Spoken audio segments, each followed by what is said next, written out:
passé et l'avenir au secours du présent. Le beau est toujours bizarre. Non, je n'y crois pas. Rien ne distingue les souvenirs des autres moments. Le bizarre est souvent beau. C'est cette bizarrerie qui le fait être particulièrement le beau. Le beau bizarre. Non, oui, pour moi, oui. De Zineb Souleimani.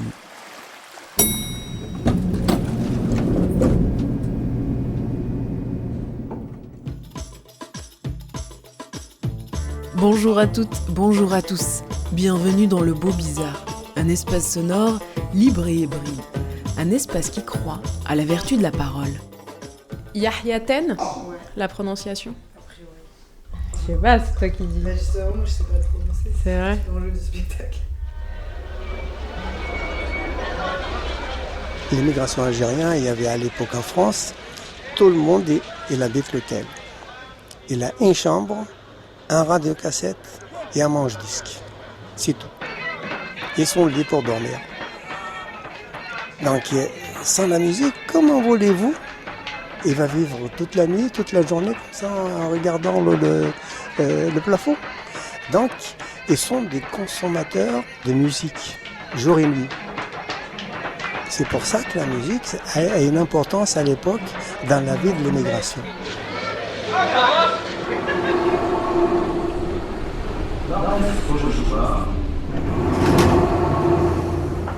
Il revient à ma mémoire des souvenirs familiers.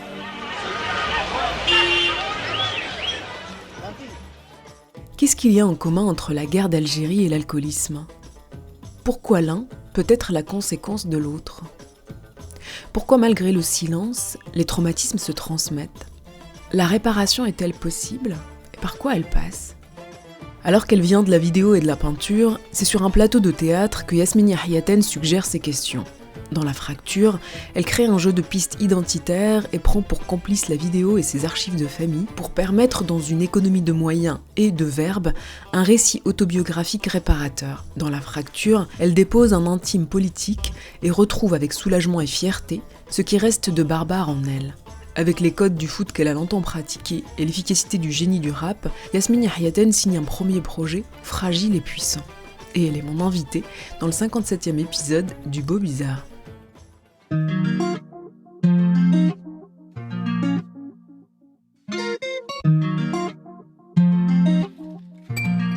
Yasmine Yahyaten, bonjour. Merci d'avoir accepté mon invitation dans Le Beau Bizarre. Vous présentez dans le cadre du festival TNB votre projet La Fracture au Théâtre de l'Air Libre ici à Rennes.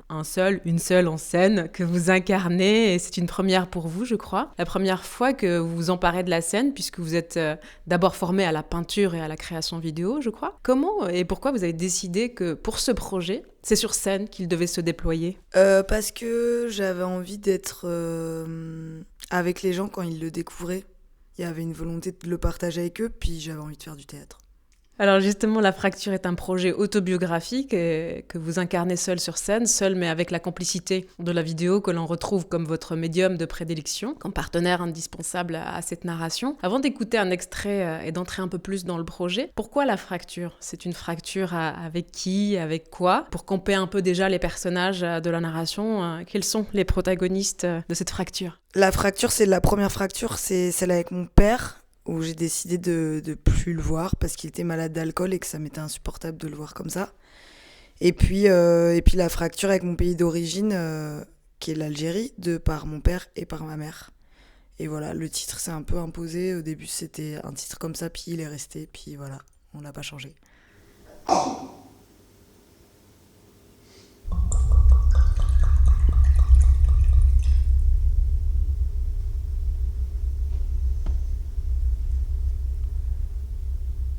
Le père de Zinedine Zidane, il a traversé la Méditerranée et il est arrivé en France en 1953. La page Wikipédia donne pas vraiment plus d'informations. Mon père, Ahmed Yahyaten, est arrivé en France avec sa mère en 1961. Je connais pas vraiment la date, je sais qu'il avait 7 ans. Je sais aussi que, quelques jours plus tôt, les militaires français sont rentrés dans leur maison à Ogdal et ont demandé à ma grand-mère de choisir. On tue votre fils ou on tue votre frère. Elle a choisi de sauver son fils, mon père. Les militaires ont fini par brûler la maison. Ma grand-mère et mon père ont fui. Ils ont marché. Il n'y avait pas d'eau, ils ont dû boire de l'urine de cheval. Ils ont traversé la Méditerranée, sont arrivés en France, à Gemont, à 1 heure de Bruxelles.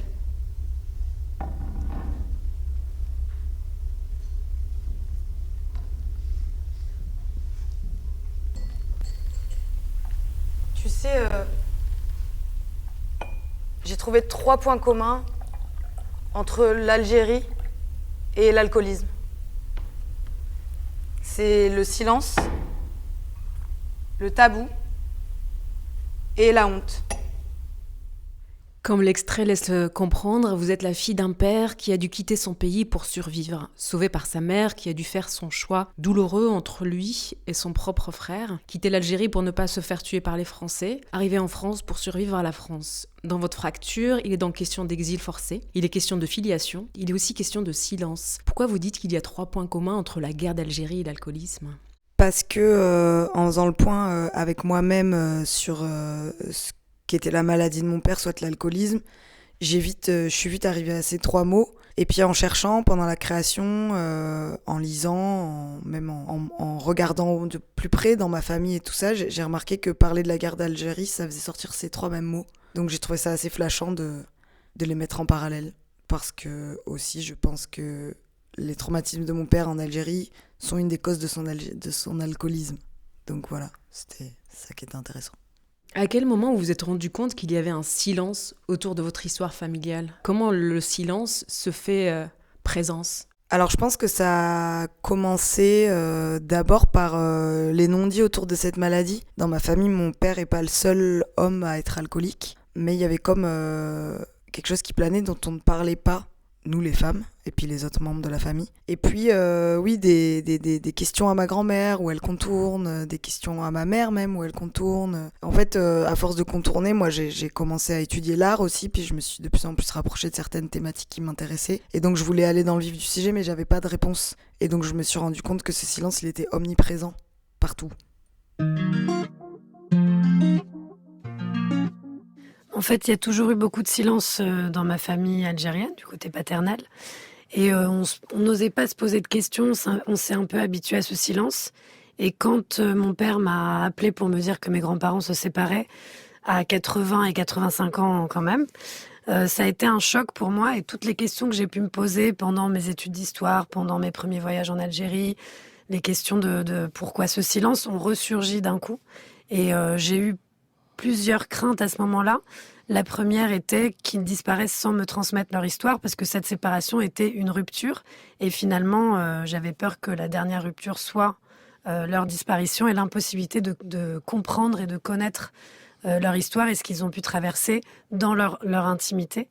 Et à la fois, je sentais que c'était une séparation qui était liée à leur histoire collective et pas seulement intime. Finalement, j'ai un peu appris toutes ces choses-là en faisant le film. C'est-à-dire que j'avais des bribes d'anecdotes, d'idées, des grandes idées de où ils vivaient. Je savais qu'ils venaient du milieu paysan, mais j'étais pas sûre de ce qu'ils faisaient là-bas. Je savais que ma grand-mère s'était mariée à 15 ans, mais je savais pas vraiment dans quelles conditions. Tout ce que je savais, c'est qu'elle avait grimpé dans un palmier quand elle a su qu'elle allait se marier. Et à chaque fois, on rigolait quand elle nous racontait cette histoire. Et finalement, en grandissant, je me suis rendu compte du tragique qui se cachait derrière ces rires.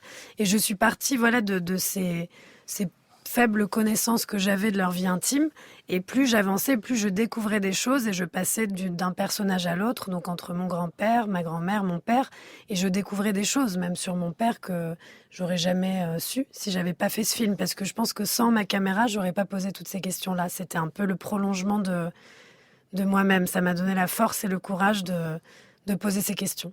En fait, moi, d'emblée, je voulais faire un film et pas seulement capturer leur mémoire pour l'intime ou pour la famille, parce que j'avais tout de suite envie de retransmettre leurs paroles, parce que c'est des trajectoires de vie qui sont invisibilisées dans notre quotidien. Pour ma part, elle fait partie c'est des histoires de ma famille, mais en France, c'est les histoires de beaucoup de gens autour de nous. Et c'est des gens qui n'ont pas pu prendre la parole, qui n'ont pas su parce qu'on leur a pas donné les outils, la chance, la possibilité ou la liberté de le faire. Et finalement, pour moi, c'était presque un devoir pour ma famille, pour même le pays dans lequel je vis. Et pour toutes ces personnes qui finalement sont arrivées et nous ont permis d'être qui on est aujourd'hui. La voix de la réalisatrice Lina Soualem qui raconte son documentaire Leur Algérie, tourné après la séparation de ses grands-parents algériens après 60 ans de vie commune. Et comment, en prenant pour prétexte la caméra, elle arrive à lever un petit peu du silence qui écrase l'histoire de sa famille paternelle et avec elle la mémoire d'une grande partie de la population française. Elle s'inscrit ainsi dans le mouvement qu'ont plusieurs jeunes artistes et intellectuels issus de cette immigration-là, avec ce désir et cette nécessité de faire mémoire. Et vous, Yasmine Yahiaten, vous appuyez sur les images d'archives de votre famille pour essayer de trouver les réponses à vos propres questions. Vous les malaxez dans un montage très subjectif, répétitif parfois, des boucles d'images dialoguent avec des boucles sonores et créent autour de vous la voix de ces absents présents. Pourquoi travailler sur les images d'archives de famille ? Qu'est-ce que vous attendiez de ces images et qu'est-ce que vous voulez qu'ils vous disent ou vous révèlent ? Alors c'est marrant parce que Leur Algérie, je l'ai vue avec ma mère en avant-première avec Lina et ça a donné suite à des conversations intéressantes avec ma mère. Et je me souviens d'un truc du film de Lina qui est marquant pour moi, c'est sa grand-mère qui rit à chaque fois qu'elle lui pose une question pour esquiver. Pour revenir à la question, qu'est-ce que je cherche dans ces archives ? À la base, pas grand-chose. Moi, je suis une grande collectionneuse. Je garde tout. J'ai hérité ça de mon père, entre autres. Donc j'ai récupéré toutes les cassettes de famille. Il se trouve qu'on est une famille qui se filmait beaucoup. Et donc j'ai récupéré celle de mon père, celle de mon oncle, celle de ma tante. Et en plus, on était une famille qui vivait beaucoup ensemble. Donc on a des tonnes et des tonnes d'images de liesses, de fêtes. Voilà, la version qu'on voit dans le spectacle du montage, c'est la version 12 ou 13. On a vraiment cogité à ce montage. Qu'est-ce qu'on montre ? Est-ce que c'est long ? Est-ce que c'est pas trop long ? Qu'est-ce qu'on cherche dans le spectacle ? Je dis on y reviendra, mais c'est parce que c'est une vraie création collective. Qu'est-ce qu'on cherche avec ce montage ? Il apparaît au début du spectacle quasiment. Pour nous, c'est une boîte à outils. C'est-à-dire que si tu vois le spectacle plusieurs fois, tu peux voir que on va emprunter comme un sommaire. On va emprunter beaucoup de choses qui sont dans ce montage dans le spectacle. Il y a des éléments qui vont revenir, comme si on pouvait tirer un fil de chaque chose qui est présente dans ce montage. L'autre pan, c'est aussi, et c'est une volonté, mon père était malade d'alcool, mais c'est aussi de contrecarrer la figure de l'alcoolique. Mon père n'était pas violent, mon père était alcoolique, mais il était doux, gentil, drôle, il faisait la fête. Donc c'était aussi important pour moi de montrer cet alcool-là. C'est-à-dire que c'est bien, enfin, voilà, de contrecarrer cette figure de l'alcoolique aigri qui parle pas, qui est dans son fauteuil et qui cogne sur sa famille, ce qui n'était pas mon cas. Puis j'avais, l'idée de ce montage, ce qu'on cherche aussi, c'est, moi je viens de la vidéo, c'est mon langage, c'est comme ça que j'ai appris à m'exprimer artistiquement. Aujourd'hui, il y a le corps et le plateau qui m'aident à exprimer d'autres choses, donc c'est un mélange de tout ce que j'ai appris artistiquement. La vidéo, elle permet de dire pas grand-chose. Je pense que les vidéos qu'on a choisies et ce format, tout est réfléchi. Notre écran correspond au vrai format des images de cette époque. C'est du 4/3 pour parler technique, c'est pas du 16/9 parce que le 4/3 c'est les formats analogiques des cassettes H8. Il y a la volonté aussi de montrer l'embourbement dans la fête et dans l'alcool, c'est-à-dire que ce montage il va crescendo jusqu'à arriver à un noir où il n'y a plus rien et où la fête est finie. Justement, on disait au début que vous êtes seul sur scène et vous avez la vidéo, cet écran-là comme partenaire. Mais comment ce montage-là, comme vous l'avez réfléchi collectivement, il vient faire incarner ces absents ? Comment il fait figurer d'autres personnages qui sont des personnages secondaires, mais qui sont là pour la narration aussi que vous en faites ? Il permet en fait aussi de présenter les personnages. Effectivement, on voit beaucoup mon père, on voit ma famille, on me voit moi, on voit que les dates sont vraies, donc on voit qu'on va être dans quelque chose de documentaire. Ça permet de justifier aussi tout ce qu'on va raconter, de dire c'est vrai, voilà, la vérité, elle est là. Je pense, enfin je crois.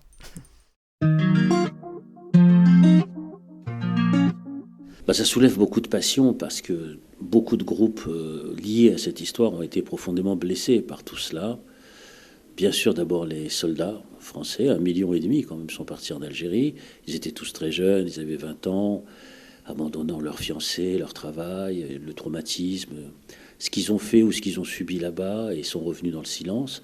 Bien sûr, les Européens d'Algérie, quand même, presque 1 million de personnes qui ont quitté l'Algérie, c'est considérable, avec leurs enfants. Bien sûr, les immigrés algériens en France. Il faut le savoir que l'immigration algérienne en France a été multipliée par 2 pendant la guerre d'Algérie, puisqu'on est passé de 200 à 400 000 personnes. C'est colossal, c'est considérable. Et puis, bien sûr, il faut parler des harkis, les forces supplétives musulmanes, et les Algériens aussi eux-mêmes, qui ont subi des bombardements, qui ont subi des destructions de villages. Des centaines de villages ont été détruits pendant la guerre d'Algérie. 2 millions de paysans algériens ont été déplacés. Tout ça ne peut pas s'évacuer essentiellement parce qu'on a signé une feuille de papier qui dit c'est le cessez-le-feu. Alors, c'est très important, le cessez-le-feu, bien sûr. Mais l'obtention d'un cessez-le-feu ne fait pas s'évanouir toutes les traces des traumatismes accumulés. Ça, je crois que c'est très important. Et puis, deuxième aspect, beaucoup plus profond et beaucoup plus grave, c'est que l'Algérie, c'était la France. C'était pas une colonie comme les autres. C'est-à-dire que c'était des départements français et la perte, entre guillemets, de l'Algérie française a été vécue en France comme le retrécissement du nationalisme français. La crise du nationalisme français, c'est l'amputation d'un territoire considéré comme français depuis 1 siècle et demi. C'est colossal. Avant la Savoie, par exemple. Alors ça a été masqué pendant très longtemps parce qu'il y avait la personnalité du général de Gaulle. Mais en fait, fondamentalement, il y avait toutes ces blessures accumulées.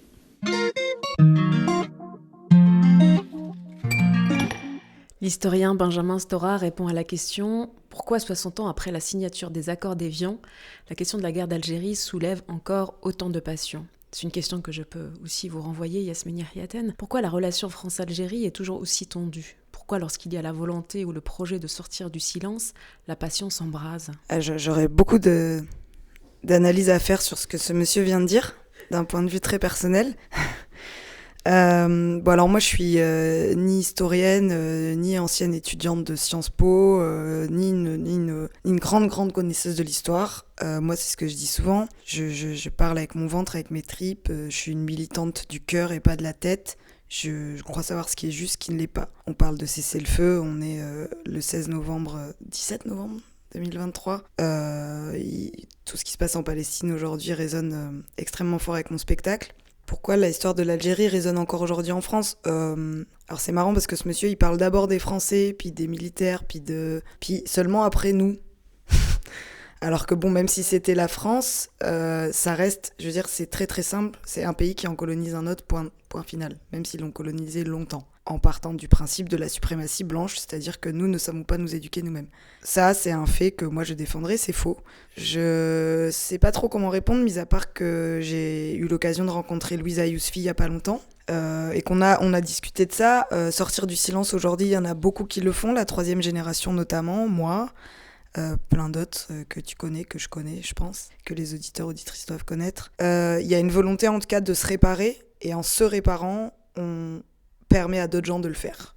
Moi, c'est comme ça que j'ai vécu ce projet, c'est-à-dire que je suis partie à la base de l'alcoolisme de mon père pour arriver jusqu'à l'Algérie, grâce à une équipe qui m'a aussi dit « mais peut-être qu'il faut aller voir par là, même si mon équipe est blanche ». Il y a eu un truc assez beau, et en même temps, très vite, on s'est rendu compte qu'on devait parler de ça, et que je devais parler de ça. Enfin, moi, je suis de plus en plus décoloniale, au plus fracture tourne, au plus je m'interroge sur ça, au plus je suis décoloniale, au plus j'ai commencé à créer, au moins j'étais blanche, au plus je comprenais d'où je venais. C'est très intéressant et très juste, en tout cas, de se resituer d'où l'on parle et d'où on porte des projets comme celui de la fracture. Mais justement, l'histoire avec un grand H, elle est aussi là pour être critiquée, être déconstruite, et elle est faite aussi peut-être aujourd'hui avec l'écho des petites histoires et les petites histoires des récits de cette génération qui aujourd'hui prend la parole pour sa vertu de réparation, en prenant la parole des générations aussi précédentes, mais avant de faire sortir la grande histoire de son silence ou de ce qu'elle ne reconnaît pas, c'est aussi comment sortir du silence familial, de l'histoire familiale, et par quoi passer. Tout à l'heure, Lina Souelem prend pour prétexte la vidéo. Comment ce projet, il a peut-être pu déplacer votre trajectoire ou votre récit personnel familial d'un point A à un autre point qui est augmenté, du coup, j'imagine. Moi, voilà, je pense que aujourd'hui, je sais que je suis pas blanche. C'est déjà fou. En vrai, jusqu'à très longtemps, je pense que je me regardais comme une blonde aux yeux bleus, que je ne suis pas. Sauf qu'effectivement, comme je suis dépossédée de ce qui constitue toute mon ADN, de par cette volonté d'intégration, de par cette volonté de fitter avec le pays d'accueil, mais le pays aussi d'accueil, c'est le pays qui a maltraité ma famille, en fait, qui a maltraité mes parents, qui a maltraité mes grands-parents. Je veux dire, c'est dit concrètement dans le spectacle. Ce qui est arrivé à ma grand-mère, c'est pas OK. C'est loin d'être OK. Donc, je pense qu'il y a réparation personnelle, il y a cette strasse d'assumer que je m'appelle Yasmine Yayaten, que je ne suis pas blanche, que je ne le serai jamais. L'anecdote de l'appartement, je vais la dire ici, mais en fait, j'ai cherché un appartement l'année passée, je signais mon nom, je voyais bien qu'on me répondait pas, on a fait un test avec un pote, il a envoyé le même mail, signé à son nom, on lui a répondu. C'est des petites choses qu'aujourd'hui sur lesquelles je mets plus d'œillères en fait. Là où j'en mettais avant, je pense. J'en mettais beaucoup. Je me disais, c'est pas grave. Je suis quelqu'un de lettré, je parle bien, je lis bien, je suis très polie, je suis très attentionnée. En fait, on a été, je pense, bercés au... il faut être mieux, il faut être encore mieux qu'eux en plus. Il faut être plus fort parce qu'en fait, si on est plus fort, ça veut dire qu'on sera potentiellement au même niveau. Et ça, c'est une prise de conscience récente. Alors moi, j'ai choisi une voie artistique, mais moi, si je fais le tour de mes cousins, mes cousines, oui, ils sont au max, quoi. Ils sont au top pour pouvoir contrebalancer le fait qu'ils sont pas blancs. Comme, ma mère, mon père, les tantes, les oncles. Je m'égare un peu, mais je crois que c'est quand même chouette. Au-delà de ça, ma famille a vu le spectacle, il y a eu des répercussions dans ce silence qui ne...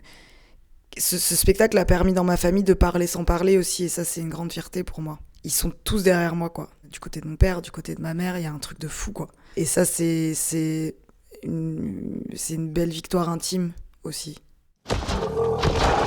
Très cher père, tu m'as demandé récemment pourquoi je prétends avoir peur de toi. Je crois voir ton père. Mon père était instituteur public. Tu commences juste à découvrir ton pouvoir. Sois mon allié. Et je terminerai ta formation. Sa voix était grave et plaisante et ses cheveux d'un noir bleuté ondulaient naturellement les jours de pluie. Un trésor est caché dedans. Papa, je voudrais te dire quelque chose. Mais tu me promets de ne pas te fâcher. On te parle pas de papa, là. Écoute, c'est toi, mon fils. Je suis papa. Je suis ton père. T'es un papou génial. Le père Karamazov déteste ses enfants. Oui, c'est ça. Non. Moi, j'en suis très fier de papa. Ce n'est pas vrai. Et tant mieux si tu le ressens. C'est impossible. Lis dans ton cœur, tu sauras que c'est vrai. Et c'est un garçon. Papa chanteur, maman douceur, pleure pas, bébé bonheur. La vie vient de faire une fleur à papa chanteur. De toute façon, je vois pas ce que papa vient foutre là-dedans. Ouais.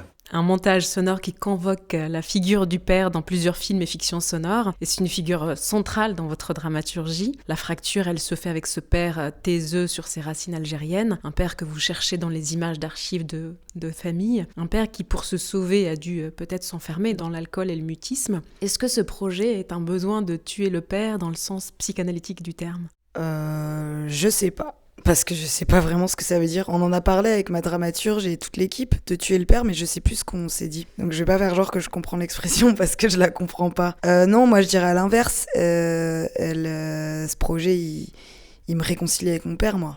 Moi je suis en paix. Ma colère, elle est partie dans cette créa. J'ai grandi aussi. J'appelle l'alcoolisme une maladie, ce que je faisais pas avant. Je comprends son silence en fait, je le respecte. En vrai, il a fait tout ce qu'il a pu pour nous sauver. Ma mère aussi. Donc non, on tue pas le père, en fait, on lui rend hommage. Dans le spectacle, vous vous adressez à votre père absent en disant pourquoi dans les images d'archives, vous n'êtes jamais ensemble, vous n'êtes jamais filmés ensemble. Mais si je peux me permettre, cette scène que vous reprenez en boucle, où vous êtes en train de faire vos lacets et qu'il vous filme en vous appelant plusieurs fois Yasmine, Yasmine, vous êtes ensemble. Enfin, il est là, même s'il n'est pas à l'image pour moi. Et d'ailleurs, il vous filme longuement en silence avant de vous interpeller pour que vous puissiez regarder la caméra. C'est étonnant que vous reteniez précisément cette image-là pour créer votre narration de ce moment-là. Pourquoi plus cette image ? C'est effectivement quasi la seule image où je suis en interaction solo avec mon père que j'ai réussi à à dérocher dans les tonnes d'archives que j'ai. Comme on était tout le temps tous ensemble, cousins, cousines, tonton, tata et tout, c'est dur d'en avoir une où il y a que mon père. Et en plus, celle-là, elle est majestueuse parce que, en fait, le dialogue, c'est Yasmine, qu'est-ce que tu fais ? Je me gratte. Pourquoi ? Parce que j'ai un bouton. Je lui tire la langue. Oh, la belle langue. Elle est brillante. Je l'attrape, oui. En fait, cette vidéo, elle nous est restée en tête avec toute l'équipe aussi parce qu'il y avait ce truc de la langue. Et en fait, c'était un moyen incroyable pour nous de rebondir là-dessus. Et donc, en fait, on va pas tout dévoiler pour pas que les gens qui n'aient pas vu le spectacle en écoutant le podcast voient tout. Mais voilà, ce truc de la langue est super important et il arrive à point nommé, je trouve. On a réussi à l'utiliser exactement comme on voulait, quoi. Avec Yasmine, je sais pas exactement quelle est la première fois on s'est rencontrés. Je sais plus exactement. Je sais dans quel genre d'ambiance c'était. C'est avec des copaines en commun. Plutôt on a fait la fête ensemble, on a bu ensemble et on a dansé.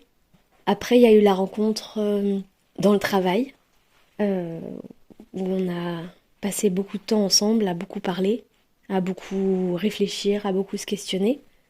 Notre manière de travailler ensemble sur ce projet, c'est de la dramaturgie en premier lieu, je dirais de la dramaturgie conversationnelle, avec beaucoup de questionnements, beaucoup de quoi profondément Yasmine voulait parler, mais avait besoin de parler. Comment créer un spectacle qui lui ressemblait avec toute la pudeur aussi.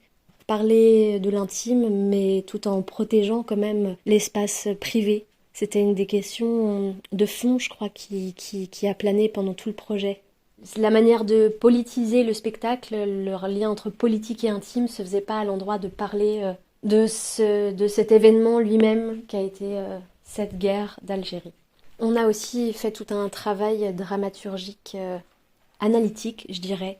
Et quand je dis analytique, je dis presque psychanalytique, parce qu'on en a parlé aussi plusieurs fois et on s'est servi quand même pas mal de fois du vocabulaire psychanalytique. C'était assez fort dès le départ, avec l'écran, les souvenirs écran. Et voilà, c'est un peu le jeu de travailler avec des choses qui sont du domaine de la vie personnelle, privée.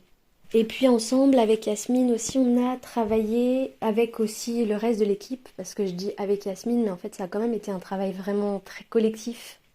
Donc du coup ça nourrissait, le travail de dramaturge à ce moment-là était vraiment de récolter aussi un peu qu'est-ce que veut dire Samy à la vidéo, quelles sont les choses qui se passent dans la direction d'actrice, qu'est-ce qui se passe dans la mise en espace, dans la mise en son aussi, qui était très important.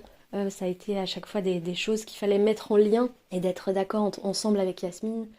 La voix de Sarah-Lise Salomon-Monfroy qui a travaillé à la dramaturgie avec vous sur le projet Fracture. Comment on travaille collectivement à pétrir une matière si intime et si personnelle que l'on incarne soi-même au plateau, mais avec une équipe ?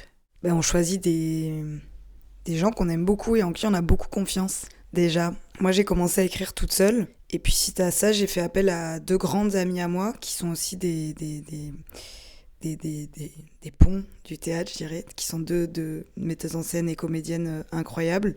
C'est Zoé Janssen et Olivia Smets. On a travaillé à 3 très vite en fait. Et très vite, elles ont créé un univers hyper doux et hyper bienveillant.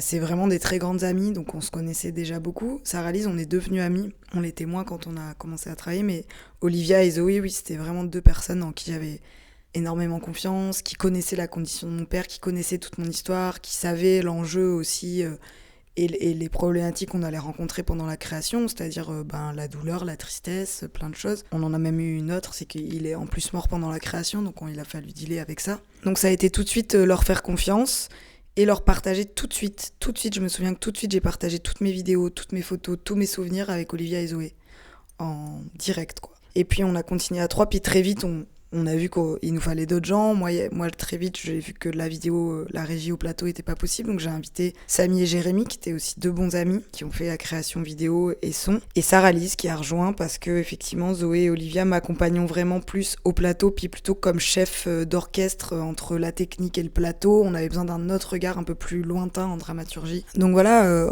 on s'est fait tous de méga confiance. Je pense qu'il y a eu beaucoup de bienveillance et surtout, il y a eu beaucoup d'écoute, enfin envers moi, mais aussi je pense que j'ai réussi à leur laisser une place qui était agréable aussi. C'est-à-dire que j'avais un droit de veto sur tout, évidemment, c'est mon histoire, donc je m'en empare comme je peux, mais je leur faisais tellement confiance que quand ils me disaient « allons voir par là », je disais « ok, en fait, je sais que c'est pour le projet. Je sais que c'est pas pour dire « ok, on va faire ça », c'était vraiment, tout était... on était super raccord sur l'endroit où on voulait aller. Sally le dit hyper bien. Il y avait vraiment des enjeux de faire attention à mon intime, faire attention à ce qu'on proposait aussi, parce que l'idée, c'est pas que les gens me plaignent, mais plus qu'ils puissent s'emparer de cette histoire. Donc voilà, moi, ça a été, en plus d'une création dont je suis très fière, une rencontre de travail d'équipe que j'ai envie de continuer. Donc je dis que cette histoire de l'intégration, c'est une histoire qui est tragique au sens où elle nous impose une espèce d'impasse en fait, qui est une impasse existentielle, puisque s'intégrer en fait dans ce système, dans ce pays, pour nous, ça signifie en fait avoir à renier, du moins à abandonner certaines choses qui fondent en fait notre être le plus fondamental, que sont notre culture d'origine, nos langues, nos formes de vie. Et de manière plus concrète, en fait, nos parents aussi. Mon geste de résistance, c'est un geste de préservation. C'est le sens du mot « rester ». Parce qu'avec cette formule, l'horizon qui s'ouvre, ce qui est un horizon que j'ai imaginé être esthétique, en fait, dessine un geste à rebours, en fait. Il s'agirait d'aller chercher ce qui, en nous, a résisté, effectivement, à l'épreuve de l'intégration. Ce qui, en nous, s'est montré trop farouche, trop revêche, trop dru pour être domestiqué. C'est dans le rap que j'ai trouvé l'expression la plus éclatante de cette formule du rester barbare. Pourquoi ? Parce qu'il m'a semblé que le rap, effectivement, alors je dis le rap, mais bon, c'est une scène, c'est-à-dire qu'il y a quand même c'est très hétérogène, mais une certaine forme de rap qui n'est pas le rap conscient, pour le coup, comme on pourrait imaginer. Donc moi, je me concentre beaucoup sur Booba et sur PNL, parce qu'il me semble qu'ils parviennent justement à délimiter un territoire narratif, un lieu d'énonciation que serait effectivement la barbarie, qui marquerait en fait une intransigeance avec le pouvoir, avec aussi une espèce de posture défensive qui consisterait à vouloir prouver que nous ne sommes pas des barbares, que nous sommes des êtres exemplaires, respectables. Ça ne s'inscrit pas dans ça, donc ça crée une véritable rupture et ça dit oui et alors ? Oui, nous sommes des barbares et alors ? Et ça me semble intéressant parce qu'à partir de là, tout peut être envisagé, c'est-à-dire qu'on a un nouvel horizon qui s'ouvre et propice en fait à un nouveau récit de la condition barbare, qui soit un récit qui nous agrandisse, un récit presque épique.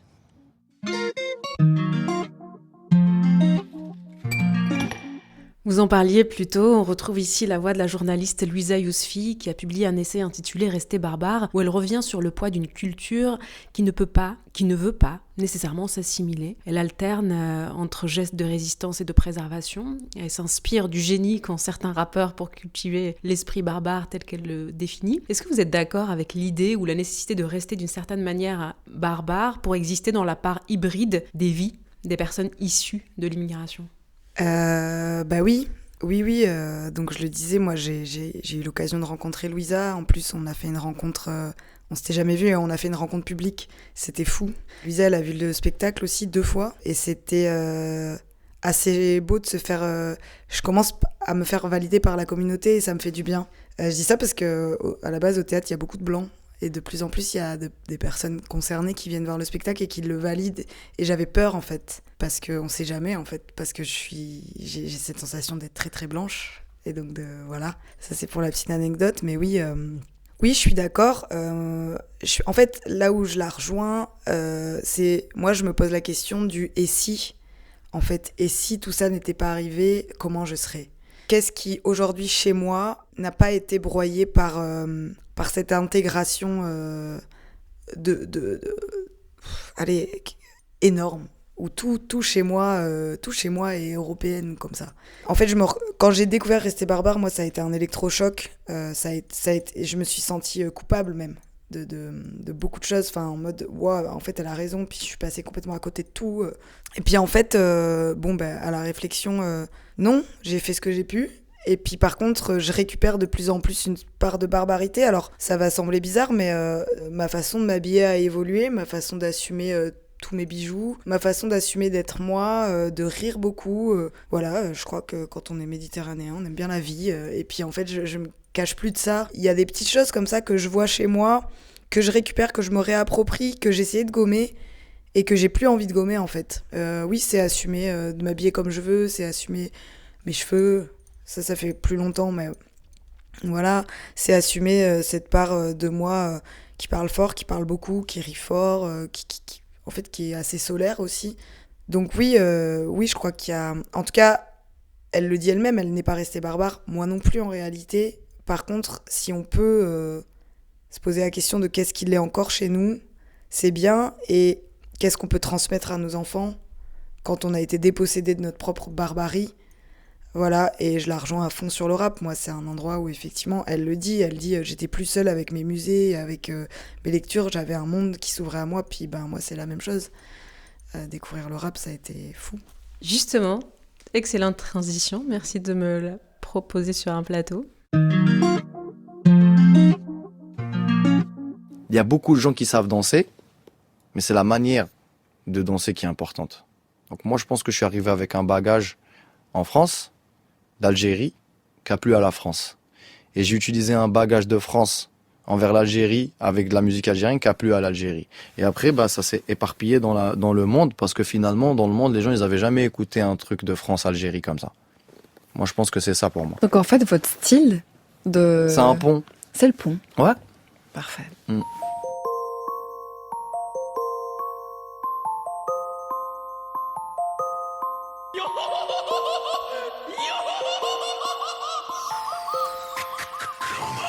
Rien n'a changé dans nos cœurs, c'est toujours la vie d'Aloca. Ouais, chica passe au local, je suis un démon magnifique. Ça sera toujours nous les coupables, coupables d'être africains, coupables comme Kadhafi ou comme Nelson Mandela. Maman, c'est le moment, même on a trop souffert. Malige, c'est écrit qu'on devait souffrir plus que les autres. Mais les autres et leurs fils, ils nous ont tout pris. Donc moi je vais voler chez les riches comme mon frère Pati.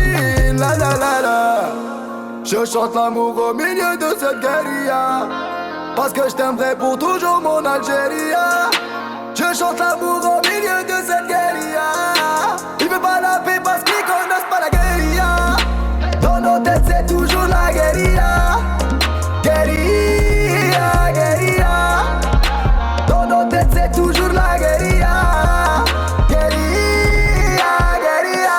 Plus là si tu me cherches, je suis plus là si elle me cherche, je suis plus là si il me cherche, je suis plus là si tu me cherches, je suis plus là.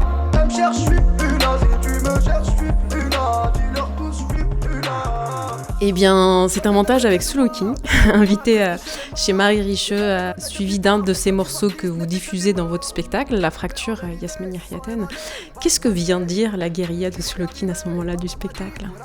Eh ben, Soul King, cette chanson Guérilla, elle parle... en fait, elle dit concrètement ils voudront jamais la paix parce qu'ils n'ont jamais connu la guerre. C'est dit de manière assez frontale, en fait. Sauf que Soul King, il a cette capacité, et il le dit, à faire danser les gens. Moi, cette chanson, je l'ai découverte avec une pote dans un taxi en rentrant de soirée, un peu bourrée comme ça, et ma pote, elle me dit « Putain, Yas, j'ai découvert une chanson, tu vas trop kiffer. » Puis on demande au taximan, puis il nous la met, et j'étais là « Waouh, fou !» Et puis en impro, Olivia me l'a remise plusieurs fois.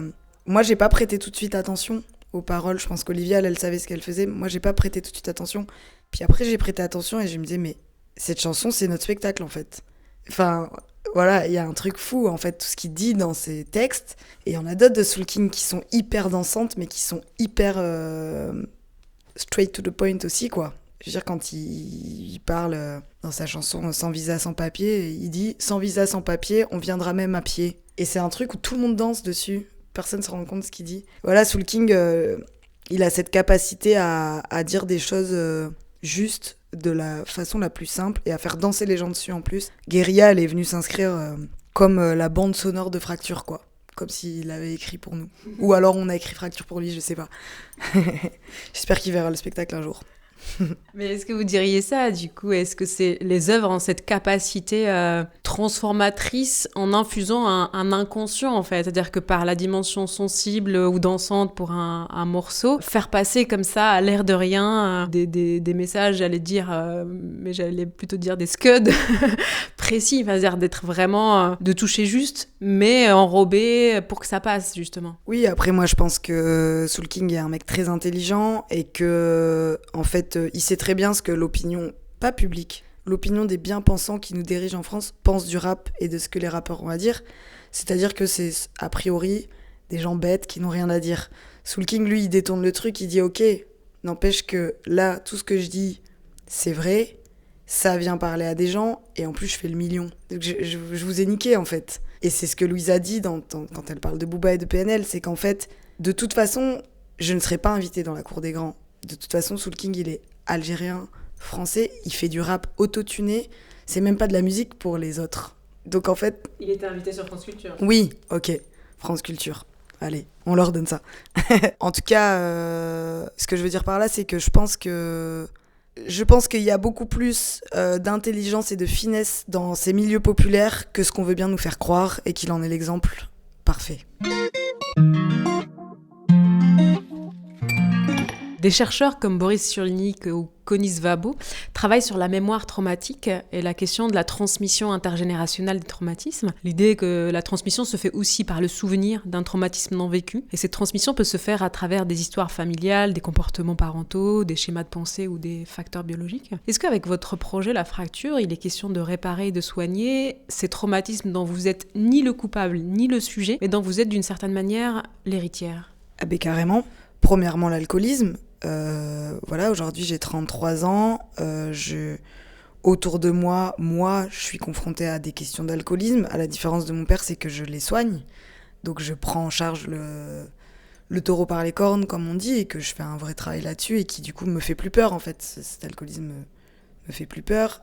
Par contre, j'ai hérité de ça de lui et on sait que les enfants d'alcooliques ont une tendance à le devenir aussi. Donc il y a quelque chose dans ce spectacle qui m'a aussi dit ok, ben là tu vas te regarder en face, donc il va falloir aussi dans l'intime assumer ce truc là. On est au théâtre, Fracture c'est une pièce de théâtre, on raconte bien ce qu'on veut, ça n'empêche que ça a eu un impact de fou sur moi. Pour le reste, oui, je pense qu'il y a une volonté de réparer aussi ce qui va s'en suivre et surtout de réparer la grande histoire, parce que moi je pense que ma réparation elle est faite de manière intime. Comme je disais tantôt, enfin voilà, moi j'ai pardonné à mon père, je suis en paix avec ma famille, il y a quelque chose d'assez beau qui se passe autour de nous, même cette frénésie qu'ils ont autour de moi me porte. Je reçois des WhatsApp tous les jours de ma famille quand on joue, enfin c'est hyper beau ce qui se passe à l'intérieur de moi et dans mon cadre, je dis famille, même par extension même les amis, enfin...